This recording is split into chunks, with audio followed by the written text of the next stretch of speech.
사상교회 식구님들, 지금부터 광고가 시작됩니다. 집중해서 들어주세요. 교회 소식입니다. 예배에 참석하신 분들과 인터넷으로 예배에 참여하신 분들을 환영합니다. 예배 안내입니다. 다음 주일 오전 예배 설교는 우간다 목회자 초청 설교입니다. 다음 주일 오후 예배 설교는 동부 3일교회 장창희 목사입니다. 키르키즈스탄 단기 선교 안내입니다. 담임 목사 외 5명이 함께하는 키르키즈스탄 단기 선교가 8월 30일부터 9월 5일까지 있습니다. 위에서 계속 기도해 주시기 바랍니다. 지금까지 일정을 잘 소화하고 있습니다. 학습 세례 일정 안내입니다. 학습 세례 문답식이 9월 17일 주일 오후 2시 회의실에서, 학습 세례식이 9월 24일 주일 오전 1, 2부 예배 시에 있습니다. 해당되시는 분들은 기도로 준비하시기 바랍니다. 구역 권찰 리더 모임 및 지구 구역 모임 개강 안내입니다. 9월 8일 금요일부터 오전 11시 구역 권찰 모임과 지구 모임을 시작합니다. 저녁 9시 금요 기도회는 계속 모입니다. 많이 참석하시기 바랍니다. 2023년 하반기 교사 세미나 안내입니다. 일시는 9월 10일 주일 오후 예배 후 오후 4시부터 6시까지, 강사는 동부 3일교회 담임 목사 장창희 목사입니다. 대상은 주일학교 교사 2024년 교사 지원 대상자입니다. 2023년 후반기 스쿨 안내입니다. 자세한 사항은 주보를 참조하시고 많이 신청하시기 바랍니다. 붕어빵 전도 안내입니다. 9월 13일 수요일부터 매주 오후 2시에 있습니다. 많이 참석하셔서 전도에 힘써 주시기 바랍니다. 토요학교 성인반 모집 안내입니다. 아래 내용을 참고하시고 많이 신청해 주시기 바랍니다. 중고 스마트폰 기증 요청 안내입니다. 우간다 사역자들을 위한 중고 휴대폰 기증하실 분들이 계시면 9월 10일 주일까지 사무실로 전달해 주시기 바랍니다. 교우 소식입니다. 교역자 동정입니다. 이선재 목사, 협동 목사로 단문화부 사역을 위해 부임하였습니다. 위에서 기도해 주시기 바랍니다. 장례 소식입니다. 5-2구역 고 곽계순 집사의 장례를 잘 마쳤습니다. 슬픔을 당한 가정을 위해 기도해 주시기 바랍니다. 이번 소식입니다. 5-5구역 신영구 성도 범일동 동생병원에 14-4구역 남기진 명예집사 학장 성심 요양병원에 입원하였습니다. 교계 소식입니다. 제3회 유니온 비전 미션 선교대회가 9월 6일 수요일 저녁 7시 30분 포도원 교회에서 있습니다.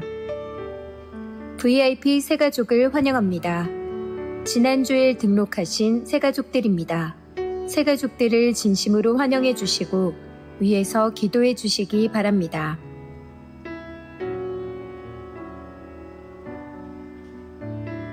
사산교회 식구님들, 예배에 집중할 수 있도록 지금 각자의 휴대폰을 점검하셔서 전원을 꺼주시거나 진동으로 설정해 주시기 바랍니다. 이 시간 경건한 마음과 몸가짐으로 하나님께서 기뻐 받으시는 예배 되도록 최선을 다하시고, 하나님께 드리는 예배와 선포되는 말씀을 통해 큰 은혜 받으시기 바랍니다. 반갑습니다. 한 주간 잘 지내셨습니까? 오늘도 건강한 모습으로 이렇게 뵙게 되니 너무 감사하고 기쁩니다. 우리 주일 오전 2부 예배에 참석하신 우리 모든 믿음의 식구들께 은혜와 평강이 함께 하시기를 바랍니다.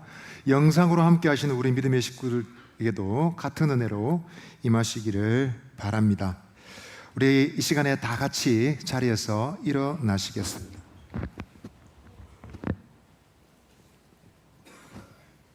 사성교회 믿음의 식구 여러분, 이 아침 주님께서 우리를 복된 예배의 자리로 부르십니다.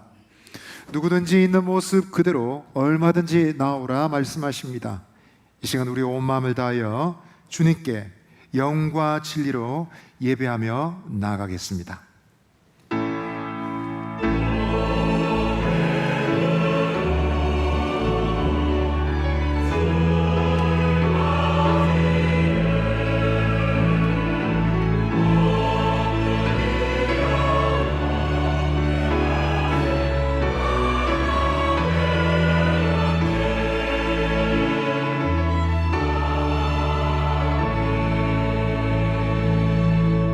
영광 중에 계신 하나님을 찬양합니다.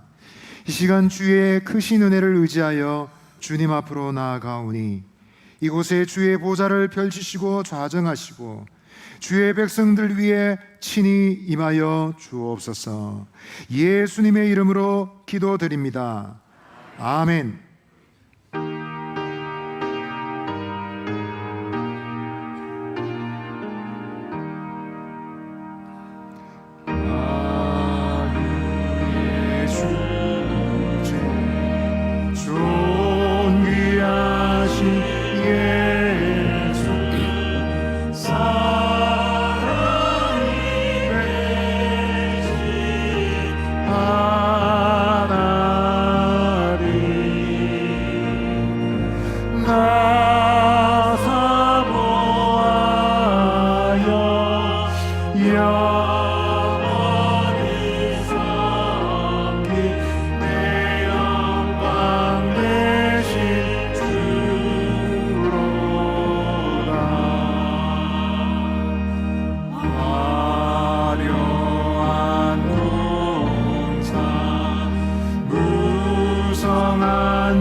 이 시간은 참회의 시간입니다.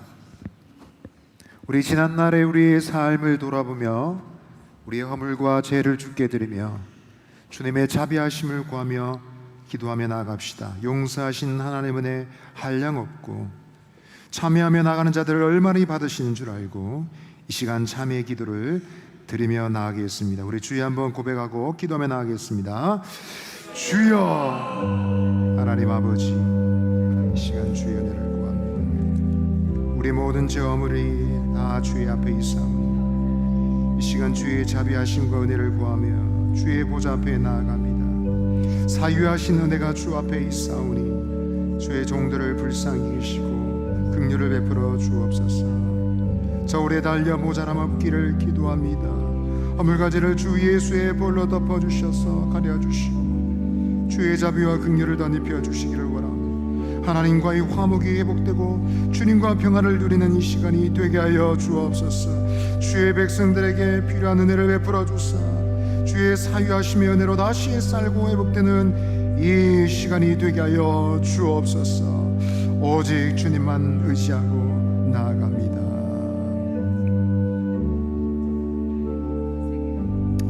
이 모든 간구를 우리 주 예수 그리스도의 이름으로 기도드립니다. 아멘. 너희 죄가 주홍 같을지라도 눈과 같이 희어질 것이요 진홍같이 붉을지라도 양털같이 희게 되리라. 그러므로 이제 그리스도 예수 안에 있는 자에게는 결코 정죄함이 없나니 이는 그리스도 예수 안에 있는 생명의 성령의 법이 죄와 사망의 법에서 너를 해방하였음이라. 아멘. 나는 전능하신 아버지 하나님 천지의 창조주를 믿습니다. 나는 그의 유일하신 아들 우리 주 예수 그리스도를 믿습니다. 그는 성령으로 잉태되어 동정녀 마리아에게서 나시고 본디오 빌라도에게 고난을 받아 십자가에 못 박혀 죽으시고 장사된 지 사흘 만에 죽은 자 가운데서 다시 살아나셨으며 하늘에 오르시어 전능하신 아버지 하나님 우편에 앉아 계시다가 거기로부터 살아있는 자와 죽은 자를 심판하러 오십니다. 나는 성령을 믿으며 거룩한 공교회와 성도의 교제와 죄를 용서받는 것과 몸의 부활과 영생을 믿습니다. 아멘.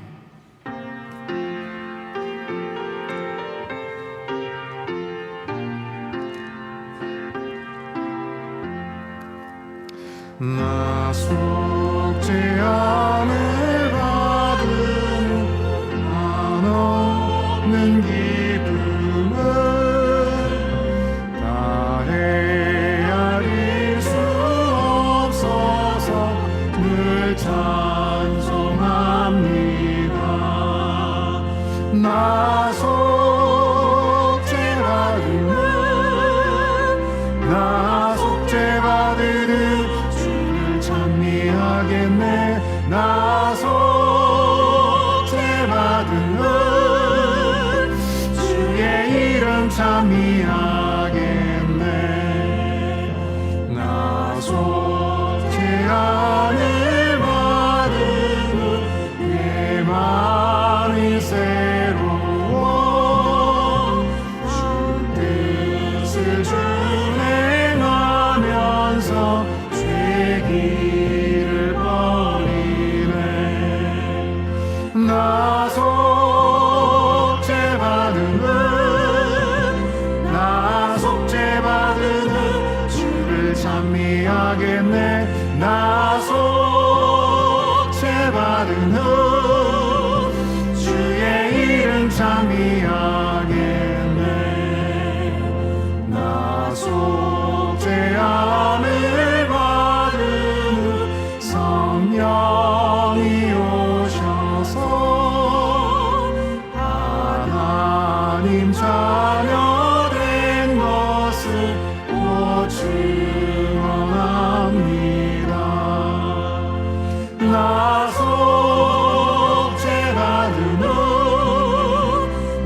속죄받으는 주를 찬미하겠네. 나 속죄받으는 주의 이름 찬미하겠네.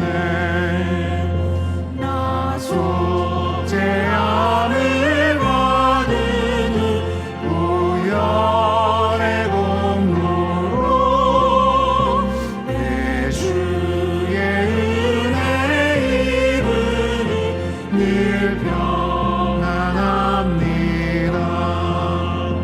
나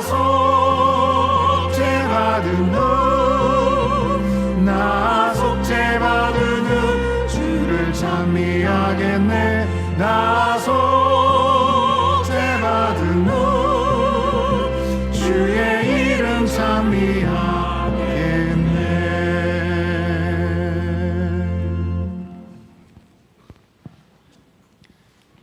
우리의 소망은 천국에 있음을 다시 한번 깨닫게 하시고 우리의 신앙을 재점검하게 하시며 처음 사랑을 회복할 수 있도록 복된 주일 사상교회로 인도하여 주심에 감사드립니다.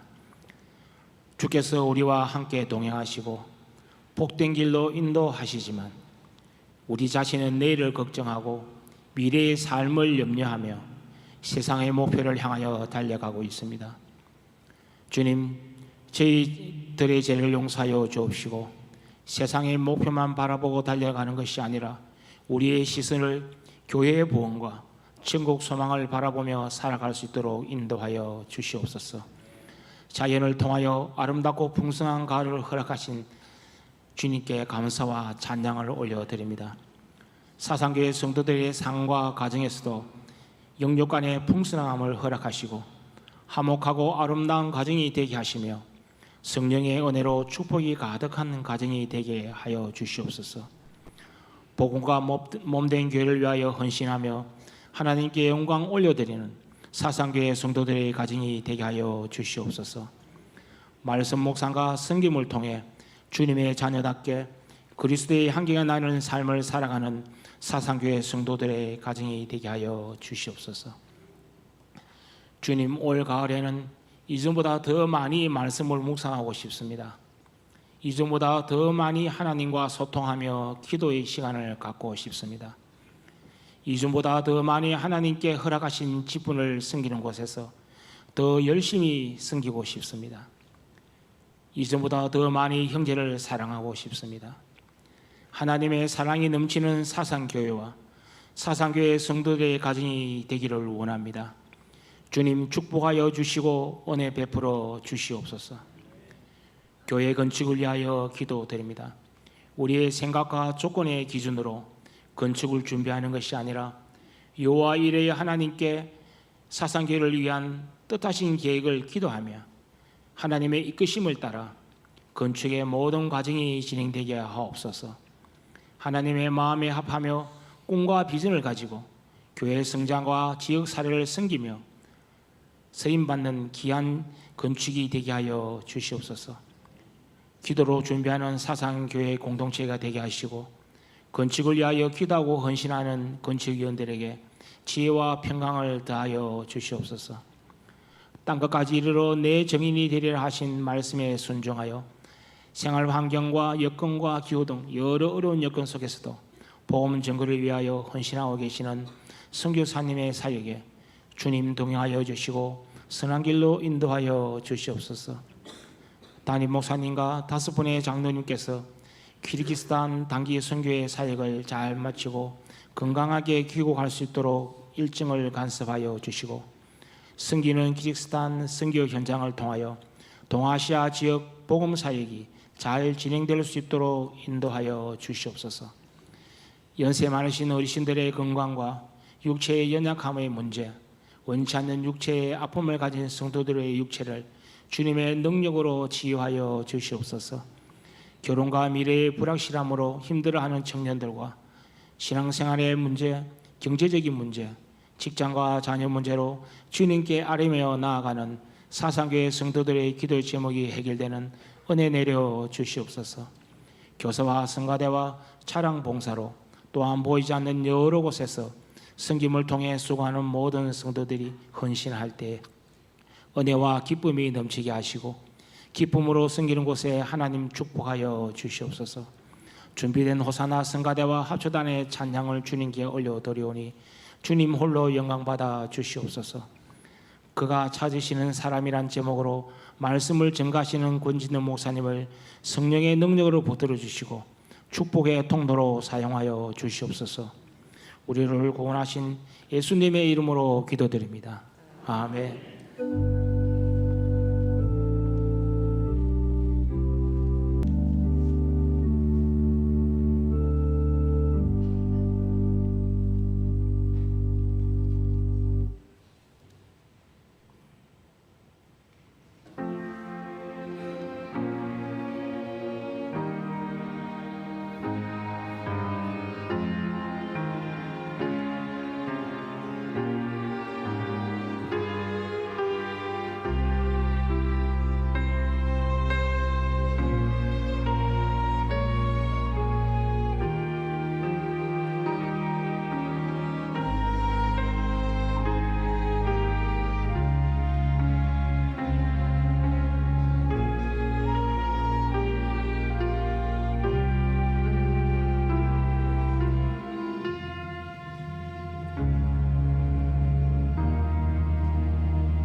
우리 삶의 기업이 되신 하나님, 우리의 지나온 모든 날들이 주의 은혜의 손길 안에 있음을 믿습니다. 우리를 택하여 자녀 삼으시고 인도하신 은혜에 감사하여 이 시간 하나님께 예물을 바칩니다. 주일헌금 11조 감사헌금과 그 외에 여러 가지 방법으로 하나님께 바칩니다. 헌금 안에 담겨있는 신앙 고백과 감사의 제목을 받아 주옵소서. 뿐만 아니라 우리의 삶의 아픔과 고난 중의 눈물, 지난날의 후회도 함께 드리오니 다 십자가에 못 박으시고 저희들을 새롭게 하여 주옵소서. 주의 백성들의 삶을 복되게 하시고 가정마다 은혜를 주셔서 모든 일에 모든 것이 풍족하여 모든 착한 일이 넘치게 하여 주옵소서. 예수님의 이름으로 기도드립니다. 아멘. 우리 이 시간 9월 암송 구절 한번 다 같이 암송하겠습니다. 오늘은 9월 첫 주입니다. 9월 암송 구절은 보너스입니다. 앞으로 남겨지는 구절 중에 제일 짧은 겁니다. 그냥 먹는 겁니다. 한번 오늘은 처음이니까 읽고 암송하도록 하겠습니다. 9월 암송 구절입니다. 시작. 마태복음 5장 14절. 너희는 세상의 빛이라. 산 위에 있는 동네가 숨겨지지 못할 것이요. 마태복음 5장 14절 말씀. 아멘. 잘하셨습니다. 오늘 하나님께서 우리에게 주신 말씀 읽도록 하겠습니다. 하나님의 말씀은 누가복음 5장 1절로 11절 말씀입니다. 신약성경 누가복음 5장 1절로 11절 말씀.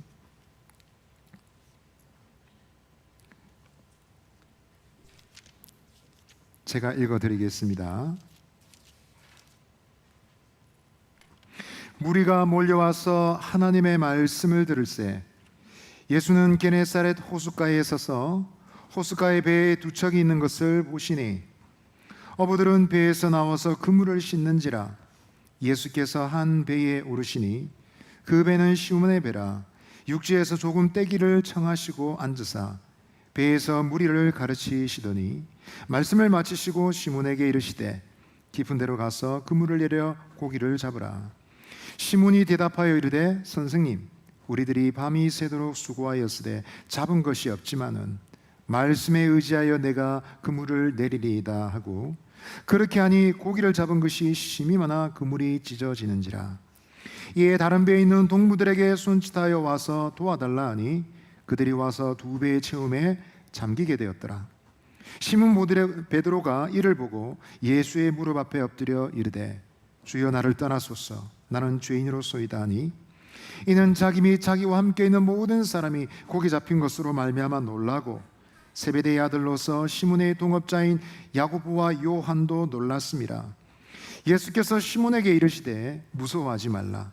이제 후로는 네가 사람을 취하리라 하시니 그들이 배들을 육지에 대고 모든 것을 버려두고 예수를 따르니라. 아멘. 할렐루야.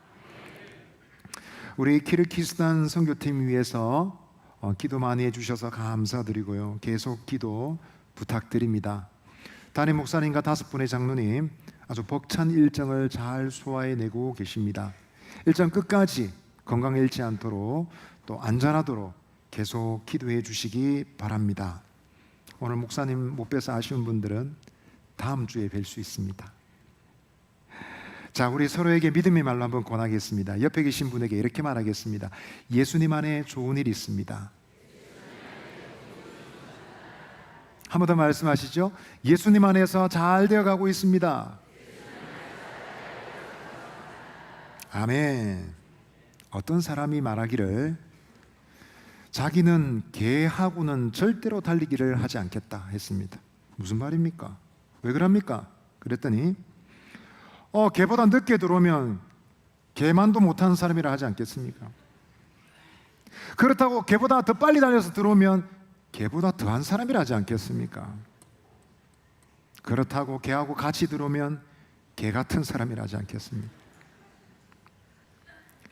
그래서 어떤 사람은 주님과 달리기를 했습니다. 주님보다 늦게 들어왔더니 주님의 뒤를 따르는 자라는 별명이 붙었습니다. 열심히 달려서 주님보다 더 빨리 들어왔더니 주의 길을 예비하는 자라고 합니다. 주님과 함께 꼬리 냈더니 주와 동행하는 자라는 별명이 붙었답니다. 자, 여러분, 이 얘기의 핵심은 뭘까요? 우리 인생은 결국 누구와 함께 가느냐, 누구와 동행하느냐가 중요하다라는 말일 것입니다. 믿음의 식구 여러분, 9월 첫 주입니다. 하반기가 시작됩니다. 여러분, 이번 이 하반기를 주님과 함께 꼭 승리하실 수 있기를 바랍니다. 새로운 복된 전환점이 될 수 있기를 바랍니다. 오늘 우리가 읽은 본문은 예수님께도 그리고 예수님을 따르는 사람들에게도 중요한 전환점이 된 사건입니다. 아주 복된 일이 시작되는 장면입니다. 그러나 복된 일은 항상 아무렇게나 시작되는 게 아닙니다. 하나님의 철저한 섭리와 놀라우신 은혜 안에서 이루어지는 일입니다. 오늘 본문을 통해서 예수님과 이 풋풋한 제자들의 이야기를 통해서 우리가 왜 예수님과 함께 해야 되는지, 왜 주님과 동행해야 되는지 생각해 보기를 원합니다. 오늘 저는 세 가지를 나누겠습니다. 첫 번째로, 주님은 한 사람 단독자를 찾으십니다. 두 번째로, 주님은 인생의 한계를 사용하십니다. 마지막 세 번째로, 주님은 새로운 삶과 사명을 주십니다. 세 가지를 나누겠습니다. 한번 따라 하시겠습니다. 주님은 한 사람 단독자를 찾으십니다. 오늘 1절 말씀을 다시 한번 읽어보겠습니다. 1절 말씀입니다. 시작. 무리가 몰려와서 하나님의 말씀을 들을세 예수는 게네사렛 호숫가에 서서 누가복음 4장을 읽으시고 그리고 누가복음 5장을 읽으시게 되면 관찰력이 있는 분들은 중요한 변화점이 있다는 것을 발견하게 됩니다. 그것은 장소의 변화입니다. 예수님이 갈릴리에서 복음사역 공생의 사역을 시작하셨는데 주님이 주로 말씀을 전하신 장소는 회당이었습니다. 그런데 5장은 분명히 게네사렛 호숫가라고 했습니다. 게네사렛 호숫가는 갈릴리 호숫가입니다. 지금 예수님은 호숫가 바닷가에서 서 계십니다. 성경에서 호숫가에서 바닷가에서 말씀을 전했다는 기록은 잘 없습니다. 굳이 따져보자면 출애굽한 이스라엘 백성들이 바닷가에서 모세의 말을 들었다 정도로 생각할 수 있을 겁니다. 그때 백성들은 굉장히 숫자가 많았습니다. 자그마치 200만 명이나 되는 사람들이 있었어요. 그래서 그 바다에 있었는데 오늘도 예수님은 같은 상황인 것 같습니다. 오늘 말씀해 보니까 무리가 몰려왔다 그럽니다. 걷잡을 수 없는 사람들이 몰려왔습니다. 엄청난 사람들이 떼를 지어서 몰려오는데 그 숫자가 얼마였냐면 억수로 많은 숫자였습니다. 이 숫자는 더 이상 한 집이나 회당에서 감당할 수 있는 수준을 넘어섰습니다. 그들은 예수님의 소문을 들었습니다. 말씀을 가르치시고 복음 전파하시고 특별히 젊은이가 병을 고친다더라. 이 소문이 순식간에 퍼졌습니다. 신기하다. 이걸 넘어서서 나도 가서 병 고침 받아야지 사람들이 몰려들었습니다. 여러분, 연예인들이 나타나면 어떻습니까? 사람들이 구름대처럼 모이죠. 극성 팬들은 꽐을 지릅니다. 좀 더 극성 팬은 어떻게 합니까? 옷을 잡아당기고 심지어는 머리채를 잡기도 합니다. 지금 예수님의 상황은 어떨까요? 더 했으면 더 했지 못하지 않을 겁니다. 여러분 생각해 보십시오. 손만 닿아도 당뇨병이 났는데, 손만 닿아도 신경통이 났는데, 손만 닿아도 중풍병이 떠나고 암이 고침받을 수 있다면 어떻게 했습니까, 여러분? 몰려들어서 길을 쓰고 만지려 하지 않겠습니까? 그래서 예수님은 지금 호숫가를 선택하셨습니다. 더 좋은 방법을 선택하셨습니다. 2절 3절 보여주세요. 보시면 예수님은 호숫가에 배 두 척 있는 것을 보셨습니다. 그 중에 한 배를 고르시고 올라타셨습니다. 바로 시몬의 배였습니다. 그리고 배를 좀 띄워달라 부탁하셨습니다. 이제 예수님은 바닷가 한가운데서 안정적으로 말씀을 전할 수 있게 되었습니다. 바닷가는 원형극장 역할을 했습니다. 바다에서 불어오는 바람이 예수님의 육성을 바다 해변에 앉는 수많은 사람들에게 전달해 주었습니다. 빼곡하게 들어서 있는 그 수많은 사람들의 모습은 장관이었을 겁니다. 예수님 시대에도 이렇게 많은 사람들이 모이는 것은 흔하지 않는 일입니다. 왕이 등장한 것도 아니고 명절도 아닙니다. 다들 어디서 왔을까요? 몇 명이나 모였을까요? 그리고 그들에게 예수님은 무슨 말씀을 하셨을까요? 그러나 성경은 자세하게 설명하지 않습니다. 이제 여러분, 그 수많은 무리들을 비추는 이 성경의 카메라는 돌려서 예수님과 배에 동승하고 있는 사람들을 비추고 있습니다. 4절 말씀을 보시면 이렇게 시작하고 있습니다. 같이 한번 읽어보겠습니다. 시작. 말씀을 마치시고 시몬에게 이르시되. 큰 집회가 끝났습니다. 이제 집에 가자가 아니고요, 이제 주님께서 본론으로 하실 말씀이 있는 것 같습니다. 굉장히 중요한 예수님의 말씀은 하나하나가 예사롭지 않습니다.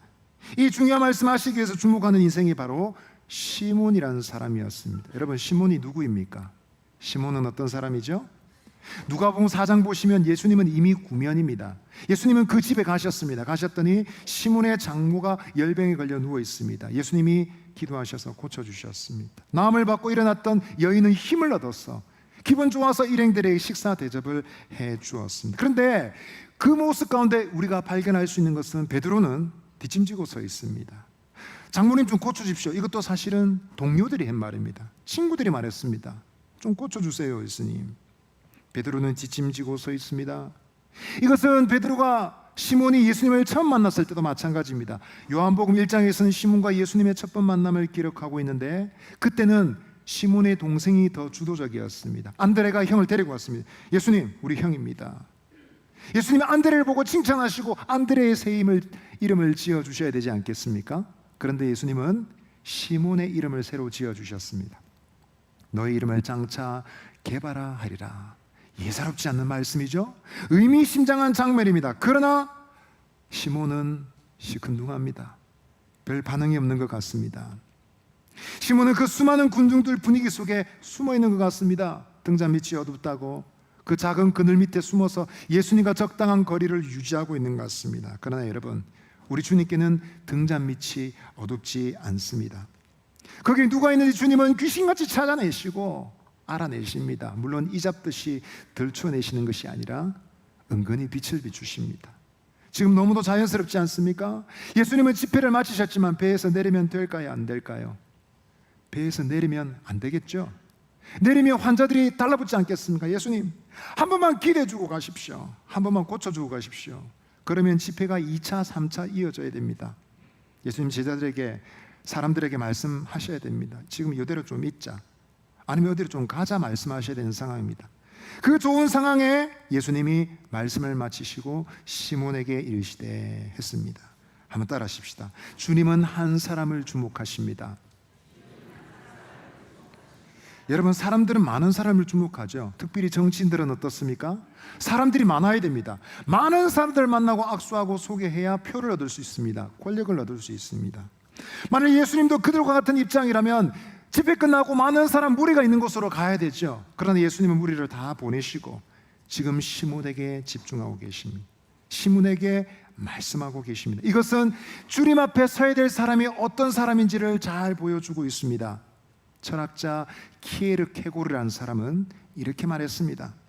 인간이 자신의 참된 모습을 발견하려면 신 앞에 단독자가 되어야 된다 했습니다. 한번 따라합시다. 신 앞에 단독자.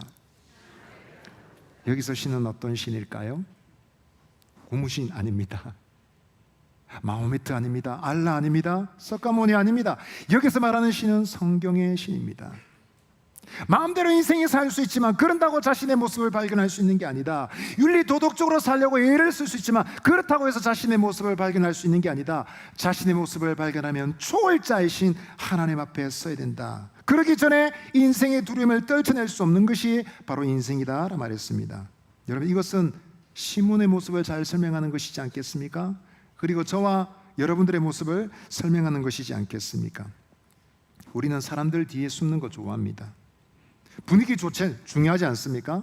사람들이 많이 모이고 북적북적 모이는 거 좋아합니다. 거기서 안도감을 얻는 사람들이 있습니다. 그런 분위기가 가면 실패했다고 생각합니다. 오늘 예배 시간에 왜 이렇게 결석자가 많지? 빈자리가 많지?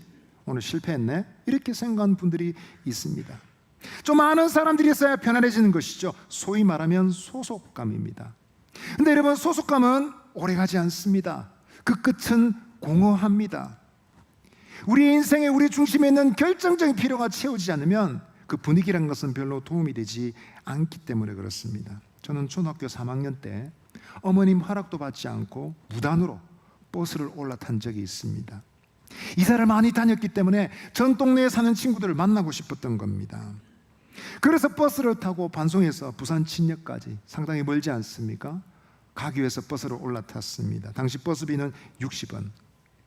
용돈이 없던 저는 어떻게 해서 120원을 모았습니다. 다들 승객들은 자기 필요한 만큼 차비를 준비해서 내고 들어가는 분위기였는데 저는 100원짜리를 냈습니다.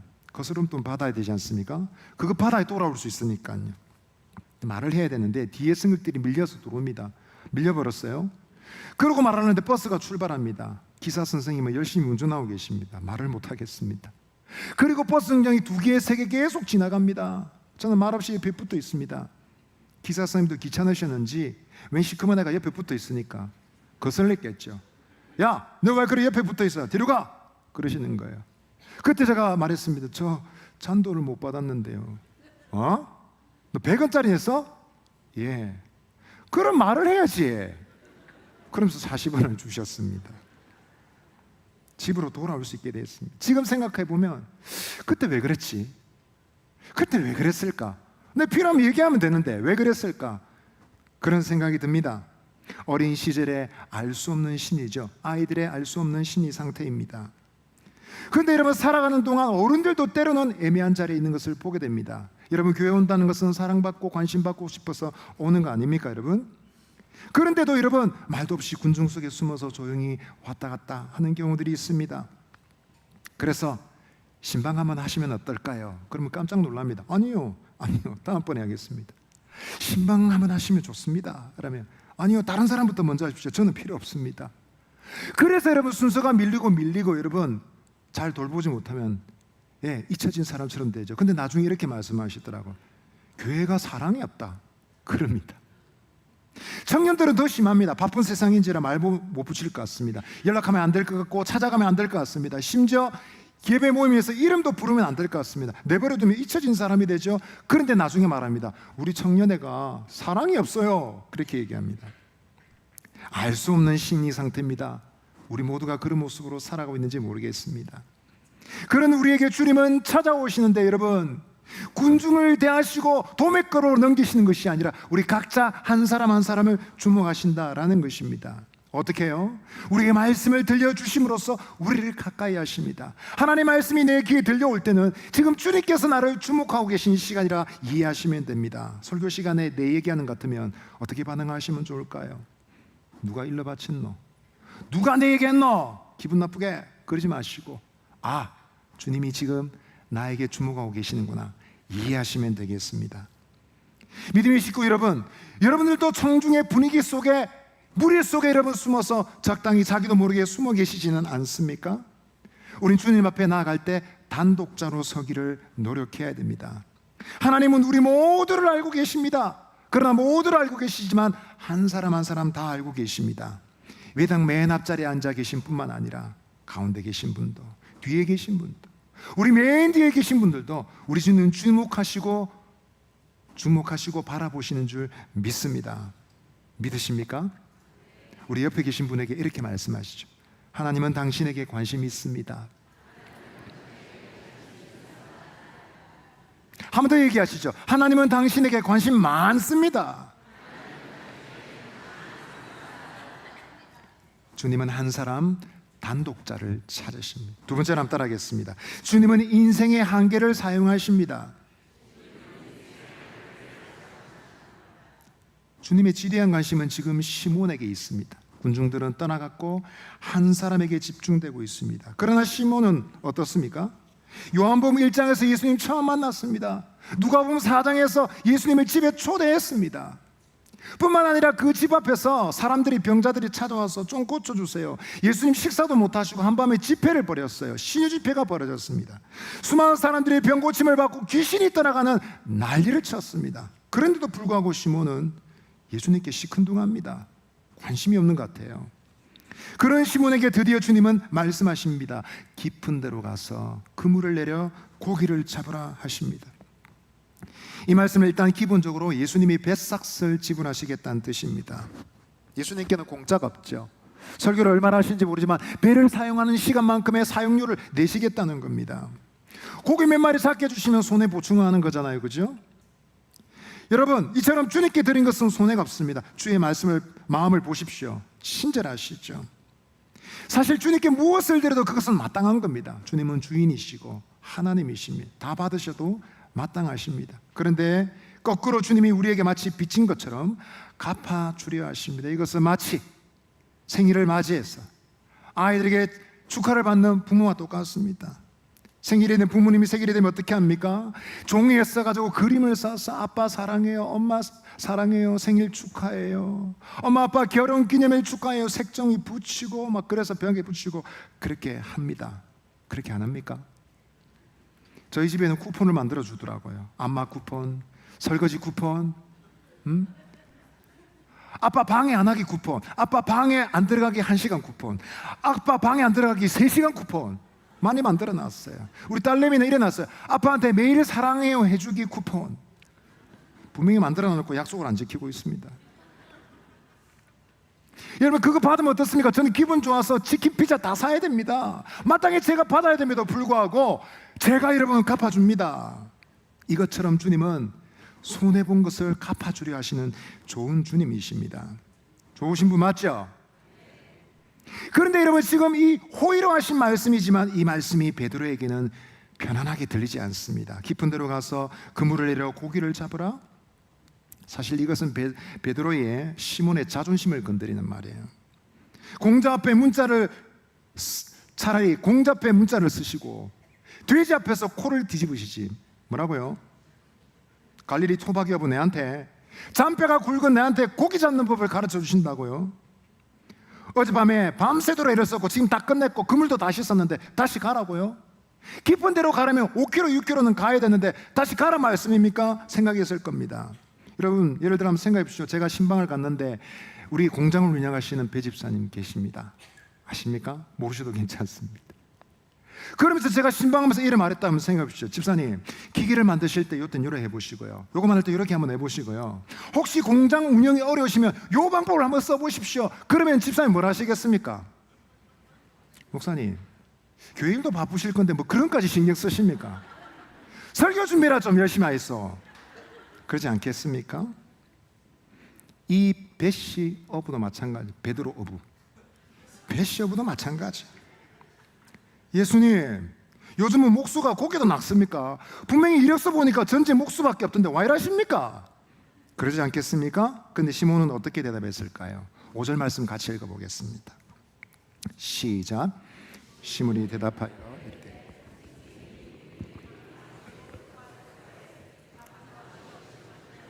말씀에 의지하여 내가 그물을 내리리이다. 아멘. 한번 따라 하십시다. 말씀에 의지하여.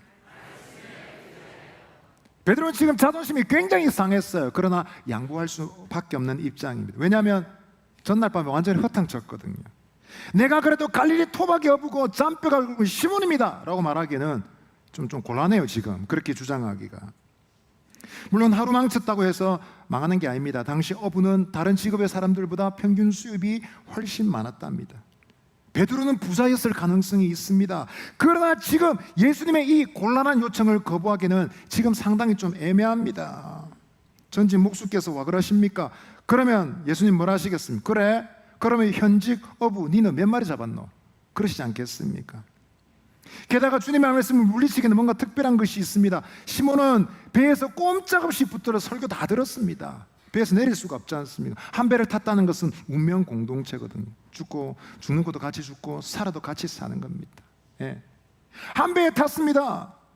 배에서 내릴 수가 없어요. 게다가 졸 수도 없습니다. 어제 밤새였지만 지금 수백 명, 수천 명의 사람들이 해변에서 말씀 다 듣고 있습니다. 그 앞에서 꼬박꼬박 졸면 어떻게 되겠습니까? 어쩔 수 없이 말씀 다 들었죠. 말씀이 귀 속으로 쏙쏙쏙 들어왔습니다. 다 끝나고 나서 말합니다. 예, 말씀에 의지하여 그물을 내려보죠. 부시불식간에 한 말이지만 이것은 예수님의 기준에, 예수님의 마음에 딱 맞는 말씀이었습니다. 내 생각, 내 경험상으로는 도무지 아니지만 말씀이라면 내가 의지해서 해보겠습니다. 바로 예수님이 가장 기뻐하는 표현 아닙니까, 여러분? 여러분, 빈 그물은 시몬에게 창피한 일일 수 있지만 그의 영혼에게는 참 잘된 일입니다. 한번 따라 하십시다. 빈 그물의 축복. 빈 그물의 축복이 있습니다. 여러분, 인생의 그물이 비어있지 않았으면 예수님을 만나지 못했을 수많은 사람들이 있습니다. 어떤 자매는 자기와 전공이 같은 남자를 만나 결혼했습니다. 그 남자는 노래를 배우는 성악가였습니다. 성악 공부를 하기 위해서 이태리로 먼저 떠났어요. 먼저 가고 나중에 가려고 했습니다. 그런데 가서 여러분, 배우라는 노래는 안 배우고 바람이 났어요. 새집 살림을 차려버렸어요. 얼마 전에 결혼했는데 또다시 결혼했어요. 이 소식이 여러분 들렸을 때 이 자매가 어땠을까요? 마음이 어땠을까요? 아싸, 드디어 돌싱이다. 새 신을 신고 뛰어보자 팔자, 머리가 하늘까지 닿겠네. 그랬을까요? 아닙니다, 여러분. 배신감과 분노와 참을 수 없는 슬픔 가운데 집에 틀어박혀 버렸습니다. 그 전에 교회에 왔다 갔다 하던 그런 날라리 신학으로는 지금 아무런 도움이 되지 않았습니다. 몇 날이고 몇 달이고 몇 년이고 집에 틀어박혀서 나오지 않습니다. 절대로 나오지 않습니다. 그런 딸의 모습을 지켜보는 어머니의 마음은 무너져 내리죠. 그런데 어느 날 그 교회에 새로운 목사님이 오셨습니다. 말씀을 잘 전하시는 분이었어요. 전도용으로 설교 테이프를 만들어서 막 나누는데 어머님은 그 전도 테이프를 딸에게 갖다 주었습니다. 하다 할 게 없으니까 설교 테이프를 들었어요. 그런데 딸이 그것을 듣고 은혜를 받았습니다. 어머니가 딱 보니까 지금 딸이 은혜 받았던 게 보이거든요. 눈치가 빠르지 않습니까? 이때다 싶었어. 딸의 손을 붙잡고 끄집고 가듯이 교회로 데리고 갔습니다. 그 주일날 이 자매는 목사님의 설교를 들으며 예수님을 다시 영접했습니다. 그리고 그 다음날 교회 앞에 와서 온 교인 앞에서 눈물로 특송을 했습니다. 내 영혼이 은총 입어 중환제진 벗고 보니 슬픔 많은 이 세상도 기쁨으로 천국으로 화하도다. 자매의 사연을 알고 있던 사람들도 다 눈물을 흘리지 않을 수 없었습니다. 여러분, 이런 사연들 우리 교회도 많죠? 우리 교회도 있죠? 어떤 집사님 말씀하시더라고요. 저는 목사님, 제 그 죽을 뻔한 사고 아니면 예수 믿을 가능성이 1도 없는 사람입니다. 제가 교회 올 가능성이 1도 없는 사람입니다 라고 얘기하시더라고요. 어떤 집사님 얘기합니다. 저는 아버지 안 했으면 교회 안 왔습니다. 아버지가 오늘 내일 하시고 병원에서 장례 준비하라 해서 기도하셨답니다. 아버지가 믿는 하나님 진짜 살아계시면 우리 아버지가 살려주시면 제가 교회 가죠. 본인은 교회 갈 여러분 체질이 전혀 아닌데, 그런데 여러분 기적같이 아버님은 치유받으시고 10년 넘게 생존하셨습니다. 그래서 교회를 왔다는 거 아닙니까? 그 얘기를 들으면서 제가 느낀 것은, 이야, 우리 교회 제일 전도 잘하시는 분은 예수님이구나. 전도 제일 잘하시는 분은 우리 하나님이시구나, 이런 생각이 들었습니다. 여러분, 시몬도 마찬가지 아닙니까? 잔뼈 굵은 이 사나이가 바닥까지 낮아지지 않았더라면 마음이 움직이지 않았을 겁니다. 사정없이 깨지고 창피를 당하고서야 비로소 주님의 생각을 하게 된 것입니다. 주님은 바로 이 적절한 시간에 시몬을 찾아오셨습니다. 자신이 한계에 부딪혀서 허덕이는 시간에 주님은 시몬을 찾으셨고 오늘도 필요한 사람을 찾고 계신 줄 믿습니다. 왜냐하면 그때야말로 주님을 만날 수 있고 진리를 깨달을 수 있는 기회가 되기 때문입니다. 이때야말로 놓치면 인생에는 영영 기회가 없는 것 같습니다. 믿음의 식구 여러분, 혹시 여러분은 자신의 한계 때문에 허덕이고 계시지 않습니까? 난 왜 이래도 돈이 없을까? 난 왜 이래도 실력이 없을까? 난 왜 이래도 인맥이 없을까? 난 왜 이래도 매력이 없을까? 난 왜 이래도 건강이 없을까? 난 왜 이렇게 가족이 없을까? 낙심하고 계시지 않습니까? 나의 일이, 내 공부가, 내가 잘하는 그 일이 내 인생을 배신하는 같은 슬픔을 느낄 때, 쓰라림을 느낄 때 우리는 무엇을 생각해야 되겠습니까? 바로 그때 예수님께로 나아갈 기회가 된다라는 것입니다. 공부든 직장이든 인간관계든 연애관계든 애정관계든 내 뜻대로 되는 것이 아무것도 없습니다. 여러분, 우리는 인생의 벽을 만날 때마다 다른 것으로 떼어려서는 안 됩니다. 미친 듯이 쇼핑하고 나면 괜찮아지겠지, 신랑의 영화 한 프로 보고 나면 괜찮아지겠지, 친구 만나서 한잔하고 수다 떨면 괜찮아지겠지. 그렇지 않습니다. 여러분, 그 위기의 시간에는 주님께로 나아가야 되는 줄 믿습니다. 우리 서로에게 한번 말씀하십시다.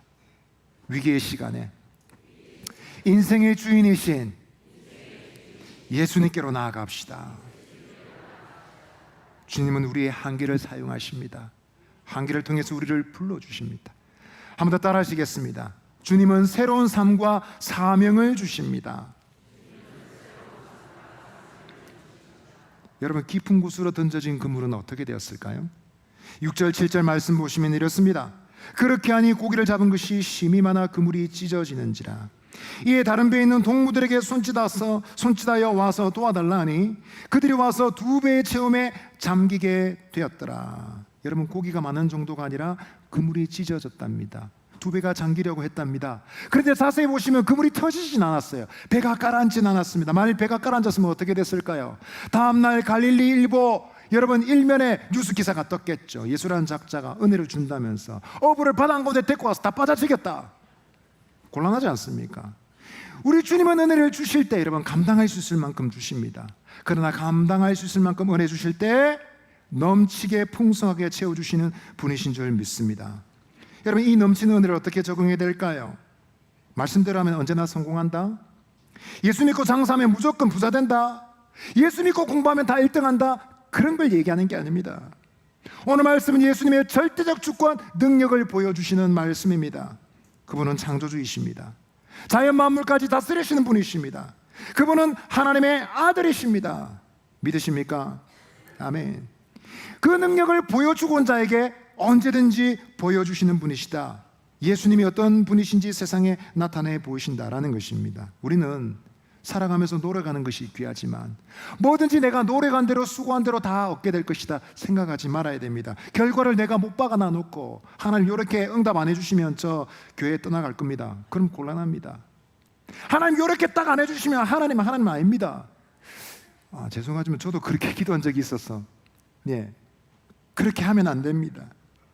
주권이 하나님께 있음을 믿고 최선을 다해야 됩니다. 장사 잘 되면 하나님 살아계시, 역시 하나님은 최고야. 근데 장사 공치고 아무것도 안 되면 하나님 어디 있노? 예수님 계신 거 맞나? 이러면 곤란하겠죠. 믿음의 사람은 기복을 타는 것이 아니라 항상 믿음을 가지고 변함없이 갑니다. 내가 노력한 대로 안 될 수도 있습니다. 그래도 믿음으로 행했으면 하나님께 영광 돌릴 수 있습니다. 내 노력보다 잘 되었다 하더라도 어깨에 힘주지 않고 하나님께 영광을 돌릴 수 있는 것이 믿음의 삶이다라는 것입니다. 그 믿음을 통해서 하나님 영광을 나타내십니다. 여러분, 주님의 역사는 어떤 결과를 가져왔을까요? 찢어지는 그물, 2배에 가득한 물고기, 육지에 올려놔놓고 베드로는 뭐라고 말했습니까? 이렇게 말하지 않았습니다. 예수님, 오늘 일단 확실하게 벌었습니다. 최고입니다. 예수님, 역시 예수님 최고네요. 그렇게 말하지 않았어요. 베드로가 그렇게 둔하지 않습니다. 우리 8절 말씀 읽어보겠습니다. 시작. 시몬 베드로가 이를 보고 예수의 무릎 앞에 엎드려 이르되 주여 나를 떠나소서, 나는 죄인이로소이다 하니. 주여 나를 떠나소서. 무슨 뜻일까요? 떠나란 말입니까? 무슨 말이죠? 떠나지 말란 말이죠. 가요 중에 보면 잘가, 가지마 이런 가요가 있더라고요. 가란 말입니까? 가지 말란 말입니까? 가지 말란 말이죠. 그런 것입니다. 지금 시몬의 심정은 그렇습니다. 예수님께 말할 수 없는 존경과 찬사를 드리고 있는 겁니다. 이전에는 선생님이라 불렀습니다. 그러나 지금 뭐라 불렀습니까? 주여라고 불렀어요. 호칭의 위상이 완전히 달라졌습니다. 선생님도 나쁜 말은 아닙니다. 존경과 예절을 갖춘 말이죠. 좋은 말입니다. 그러나 주여는 차원이 다릅니다. 경배적 표현입니다. 예수님을 하나님의 아들로, 예수님을 하나님으로 인정하는 것입니다. 그래서 존중과 신앙은 차원이 완전히 다른 것입니다. 여기에 기독교적 핵심이 있습니다. 한번 따라 하십시다. 예수는 하나님이십니다. 4대 성인 아닙니다. 하나님이십니다. 믿으십니까? 베드로는 말했습니다. 나는 죄인이로소이다. 자연스러운 결과죠. 베드로가 무슨 죄를 지었지? 무슨 혐의가 있지? 의심하지 마십시오. 이것은 그가 하나님을 만났다는 것입니다. 사람이 하나님을 만날 때 나타낼 수 있는 자연스러운 자기인식, 반응이 바로 그것이라는 것입니다. 베드로만이 아닙니다. 주님을 만났던 모든 사람들이 그렇게 고백했습니다. 이사야서 6장 5절을 보시면 이사야가 이렇게 고백했습니다. 하나님을 보고 나서 말했습니다. 그때 내가 말하되 화로다 나여 망하게 되었도다. 나는 입술이 부정한 사람이요 나는 입술이 부정한 백성 중에 거주하면서 만군의 여호와이신 왕을 배웠음이로다 하였더라 했습니다. 나는 죄인입니다. 화로다 나여 라고 탄식하고 부르지만 그 속의 심정은 어떨까요? 절망일까요? 슬픔일까요? 그런 정서가 아닙니다. 묘한 정서입니다. 탄식하지만 마음속 저 깊은 곳에 소망과 기대가 오르는 묘한 정서입니다. 이것은 사람들의 일반적 정서하고 다릅니다. 사람들의 정서는 어떻습니까? 존중받고 싶습니다. 죽을 때까지 인정받고 싶습니다. 심리학자들의 연구에 의하면 여러분 그 인정받고 싶은 욕구가 식욕보다 더 강하답니다. 쉽게 말하면 굶어 죽었으면 굶어 죽었지 사람답게 대우받고 싶다. 이게 인간이라는 거예요. 데일 카네기의 책에 이런 예화가 있습니다. 쌍권중의 크로울리라는 글이 있습니다. 1930년대쯤인데요. 미국에 총을 가지고 다니면서 여러 사람을 죽인 연쇄 살인 범죄자입니다. 경찰에게 잡혀서 죄가 명명백백하게 밝혀졌습니다.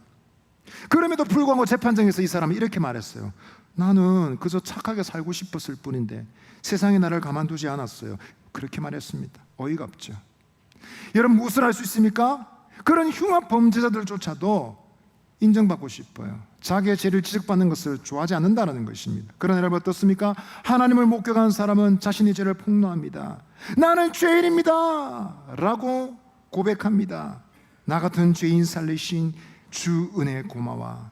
이 찬송을 부르며 성도의 심령에는 끓어오르는 희열이 있다라는 것입니다. 세계적 명곡이 된 것은 하나님의 은혜 역사 아니고는 이해할 수 없는 일일 것입니다. 믿음의 식구 여러분, 오늘 이 아침 여러분들에게는 어떤 고백이 있으십니까? 신앙은 여러분들에게 어떤 의미입니까? 사업상의 이유로, 문화적 관심에서, 소속감의 필요로, 물질적 필요로 교회 오는 분들이 많이 있습니다. 야, 사상교회는 역시 앞서가는 교회야. 오면 성가대도 있고 찬양도 너무 좋고 오케스트라도 있고 너무 훌륭해. 성도들도 많고 친구 될 사람도 많고 고객 될 사람들도 많고 너무 좋아. 혹시 그런 분들이 우리 가운데 계시다면 제가 정죄하지는 않겠습니다. 제가 드리는 말씀은 계속 오십시오. 계속 오십시오. 언젠가는 하나님께서 좋은 것을 주실 테니까요. 그러나 저는 압니다 여러분. 가장 복된 인생은 나는 죄인으로서이다. 이 고백이 무엇인지 무슨 말인지 아는 사람이다 라는 것입니다. 여러분, 저와 여러분이 이 고백의 의미가 무엇인지를 아시게 되기를 바랍니다. 마지막으로 이런 고백을 가지고 있는 사람에게 주님은 뭐라고 말씀하셨습니까? 10절 하반절에 보시면 이렇게 말했습니다. 시몬에게 이르시되 무서워하지 말라. 이제 후로는 네가 사람을 취하리라. 사람을 취하리라. 마태복음 표현에는 사람 낚는 어부가 되게 하리라 하셨습니다. 어감이 이상하다고 오해하지 마십시오. 사람을 낚는다고요? 납치한다는 뜻입니까? 아닙니다 여러분. 사람 낚는 어부가 된다는 것은 어떻게 하는 겁니까? 예수님이 이미 다 보여주셨어요. 베드로는 배에 오를 때 어떤 목적으로 올랐습니까? 고기를 잡고 팔아서 돈을 벌고 부자 되기 위해서 올랐습니다. 그런데 예수님은 배에 오르실 때 어떤 목적으로 오르셨습니까? 사람들에게 말씀 전하기 위해서 오르셨습니다. 여러분, 베드로에게 시몬에게 주신 새로운 비전이 바로 이것입니다. 주님의 비전을 시몬에게 주셨습니다. 새로운 삶을 주신 겁니다. 더 이상 돈이 아니라 사람을 위해서 살고 성공 명예가 아니라 하나님의 뜻을 위해 사는 인생을 선물해 주신 것입니다. 새로운 삶을 살게 하시는 겁니다. 여러분, 이처럼 진정한 회심을 경험한 사람들은 오늘도 새로운 삶을 살기 위해서 몸부림칩니다. 나카지마 다초라는 목사가 있습니다. 이분은 전직 야쿠자 행동대장이었습니다. 이분은 독실한 기독교인 한국인 아내 때문에 예수를 믿게 되었습니다. 그 손에 끌려서, 아내의 손에 끌려서 억지로 교회 갔습니다. 그날도 야쿠자가 자신의 간증을 하는 것을 봤어요. 유심히 봤어요. 그리고 억지로 예수 믿는 영적 기도까지 했습니다. 근데 그 일 이후로 이상한 일이 벌어집니다. 자기 밑에 부하가 잘못했는데 무릎을 꿇려놓고 뺨을 때렸어요. 평소 때처럼. 그런데 그 속에 큰 소리가 들립니다. 안 돼! 그거 나쁜 짓이야! 깜짝 놀랐습니다. 누구지? 무섭습니다. 어느 날은 여러분 집 화장실에서 몰래 숨어들어서 마약을 했습니다. 대마초를 피웠는데 여러분 목구멍이 막혔어요. 숨이 막혀 죽을 것 같습니다. 마치 하나님이 멱살을 잡고 죽일 것 같은 느낌이 들었습니다. 무서워서 하나님 살려주세요. 다시는 안 하겠습니다. 마약을 끊었습니다. 집 밖으로 나갔습니다. 십자가를 어깨에 짊어지고 전 일본 열도를 행진했습니다. 저는 나쁜 놈입니다. 앞으로 착하게 살겠습니다. 써붙여놓고 걸었습니다. 한국에도 왔었죠. 과거 일본의 잘못을 용서해 주십시오. 그게 써붙여놓고 부산부터 판문점까지 십자가 행진을 했습니다. 이 사람들은 자기의 동료들을 전도했습니다. 동료가 누굽니까? 야쿠자 조직원들이죠. 그 사람들에게 복음을 전했습니다. 그랬더니 그들도 예수님 믿고 주께로 돌아왔습니다. 자신의 잘못을 고백하며 함께 십자가를 지고 전도 행진을 했습니다. 그 전도팀을 미션 바라바라고 했습니다. 심지어 미국 백악관에서도 초청을 받았습니다. 대통령과 관계자들을 만났을 때 이 8명의 사람들이 동시에 한 일은 여러분, 옷을 훌러덩 벗어 버렸어요. 다 사람들이 보는 앞에서 옷을 벗었습니다. 왜 그랬을까요? 벗었더니 등판에 용 문신이 그려져 있습니다. 몇 마리의 용이 이 사람들의 몸을 휘감고 있습니다. 무슨 뜻입니까? 우리가 이런 죄인이었습니다. 우리가 이런 쓰레기였는데 우리 예수 오야붕이 우리를 고쳐주셨습니다. 변화시켜 주셨습니다 라는 뜻입니다. 말없이 옷을 벗어 제끼며 십자가를 지며 복음을 전했습니다. 믿음의 식구 여러분, 예수님이 그 속에 계신 인생은 계속 새로운 일이 벌어집니다. 그들에게 신앙이란 어릴 적 한번 해봤던 소꿉장난이 아닙니다. 젊을 때 어떤 기분 따라 한번 해봤던 그런 일이 감상적인 일이 아닙니다. 예수님이 그 속에 계신 일들은 사람들은 끊임없이 주님께로 더 가까이 갑니다. 시간이 지날수록 예수님 더 사랑합니다. 신앙의 불이가 깊어집니다. 어떻게 하면 주님을 영원롭게 할 수 있을까? 복음을 위해 살 수 있을까 생각합니다. 나는 낮아지는데 주님이 높아질 수 있다면 기쁩니다. 나는 잊혀져도 주님이 기억될 수 있다면 기뻐하는 사람들이다 라는 것입니다. 믿음의 식구 여러분, 예수님이 그 속에 계신 인생은 새로운 일을 계속 경험합니다. 이것은 누가 가르쳐줘서 되는 것이 아니죠. 주님께서 그 안에서 행하시는 일이라는 것입니다. 이와 같은 놀라운 주님의 역사가, 주님의 아름다운 일들이 저와 여러분의 삶에 가득하시기를 바랍니다. 말씀 마무리하겠습니다. 여러분, 우리의 인생의 가치는 누구와 함께하느냐에 있습니다. 여러분 옆에는 누가 계십니까? 누가 계십니까? 김 집사님, 이 집사님 계십니까? 좋습니다. 그러나 그분들이 언제까지 동행할 수 있을까요? 내 인생의 어느 시즌까지 함께 할 수 있을까요? 심지어 나를 사랑하는 가족들도 죽음의 자리까지 함께 할 수는 없습니다. 우리의 인생의 본질은 고독입니다. 외롭습니다. 혼자입니다. 그래서 우리 인생에는 동행자가 필요합니다. 영원한 동행자가 필요합니다. 누구일까요? 예수님, 예수님, 예수님. 아멘.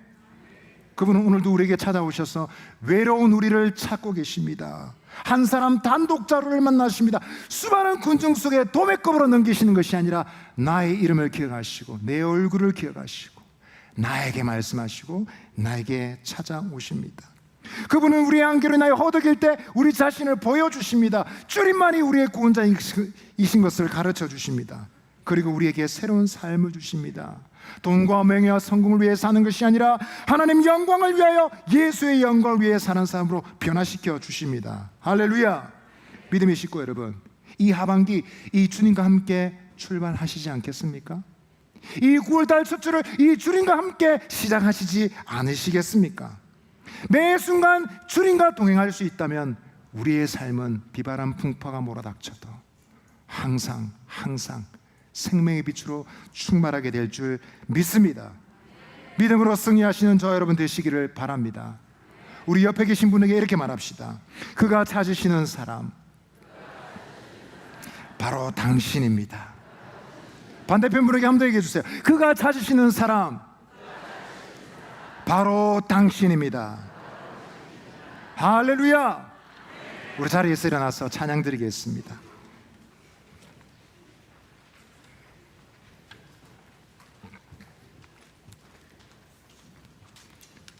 우리의 믿음의 고백을 담아서 주님께 찬양 드립시다.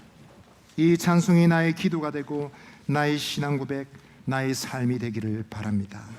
고백하며 찬송 드리겠습니다.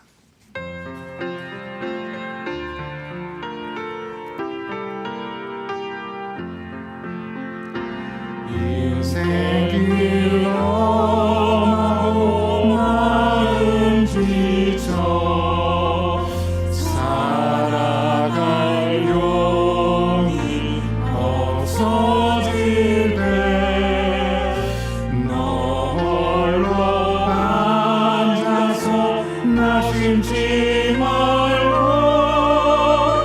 예수님 품으로 나오시오. 예수님은 나의 생명 믿음 소망 사랑 되시니 십자가 보는 자기의 손길로 상처 입은 너를 보시시리. 평생의 모든 것 허물어져 세상의 친구 다 떠날 때 어둠에 앉아서 울지만 말고 예수님 품으로 나오시오.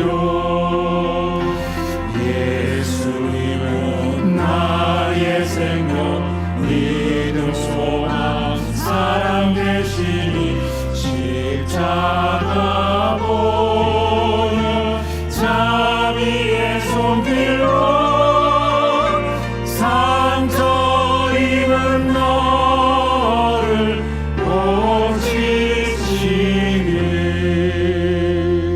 고치시리.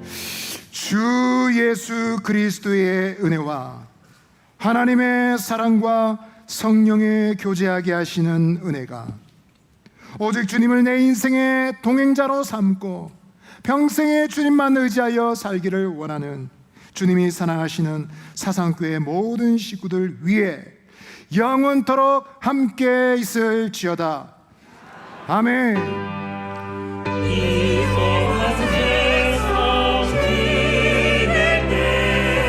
주께서 인도해 주시니 나 모두가 나의 이겨 그 주 따라 살리라.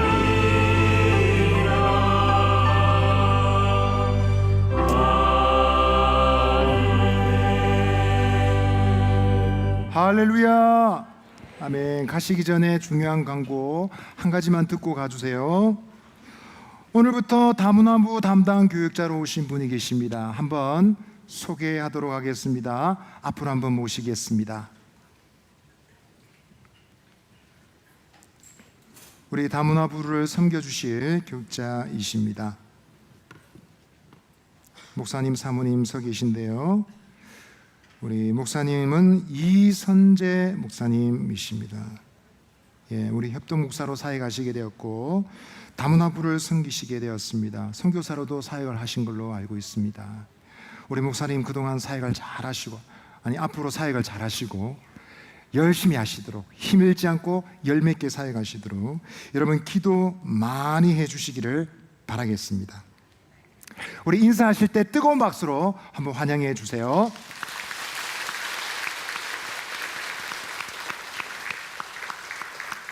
감사합니다. 예배 모임 마쳤습니다. 복된 주일 되십시오. 평안히 돌아가십시오.